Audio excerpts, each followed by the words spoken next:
Okey, serta membuang masa, kita nak terus bersama rakan setugas yang berada di Melaka lah, Alice Harun. Hello Alice. Hai Fareha, hai Dayang. Wow, dia setiap minggu bertukar-tukar rambut tau Alice ni sebenarnya. Dia ni fashionista sangat rambut dia. I adore. Okey Alice, kita nak terus tanya. You rasa adakah keputusan antara Double Perak dan KL ni mengikut jangkaan ataupun macam mana?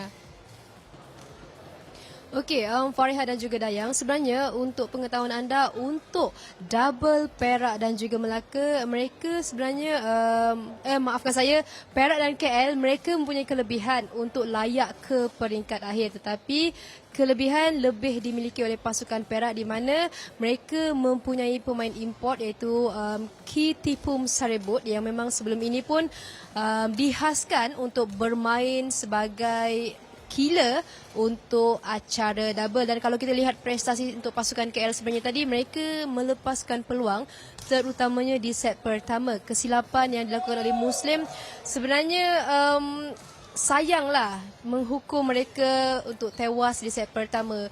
Di hujung-hujung mata tu, bola yang direjam oleh Muslim berjaya ditampan oleh Kitipum.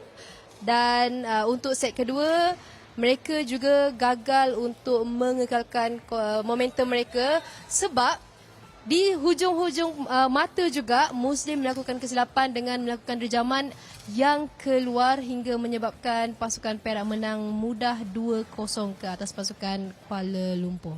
Okey, kita nak move on lah daripada semi-final tadi sebab kita nak beralih kepada aksi final di mana Perak bertemu Melaka ni best juga ni Alice. So macam mana dengan both teams ni? Siapa yang ada kelebihan? Adakah pemain import akan sekali lagi jadi pemisah antara these two teams? Okey Dayang, untuk pasukan Melaka, mereka juga ada pemain import tau. Tapi kalau kita lihat prestasi yang ditunjukkan oleh pemain import iaitu killer pasukan Melaka tadi, beliau kurang konsisten daripada jika dibandingkan dengan killer pasukan Perak iaitu Kitipum sebab kelemahan yang saya lihat untuk Tiranan ini ialah menerusi servis sebab banyak servis yang dilakukan oleh beliau tadi kandas dan first ball juga kurang kemas. So untuk pasukan Melaka, jika mereka ingin memastikan kejuaraan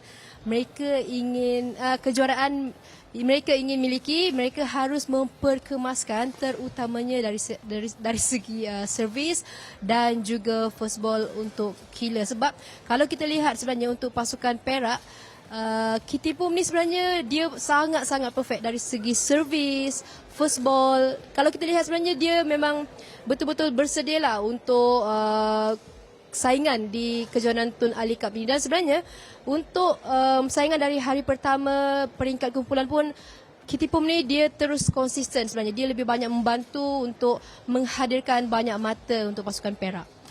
Tu kelebihan orang kata ada import player lah kan Dayang.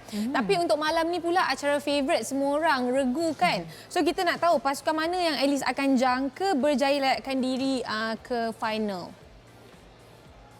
Okey, kalau dilihat atas kertas sebenarnya untuk 4 pasukan yang akan turun sebentar nanti, sebenarnya seimbang, tetapi bagi saya sendiri, saya lebih memilih untuk pasukan Johor dan juga Melaka yang akan bertemu di peringkat akhir. Sebab kalau kita lihat untuk Johor, mereka dibarisi dengan pemain yang cukup berpengalaman.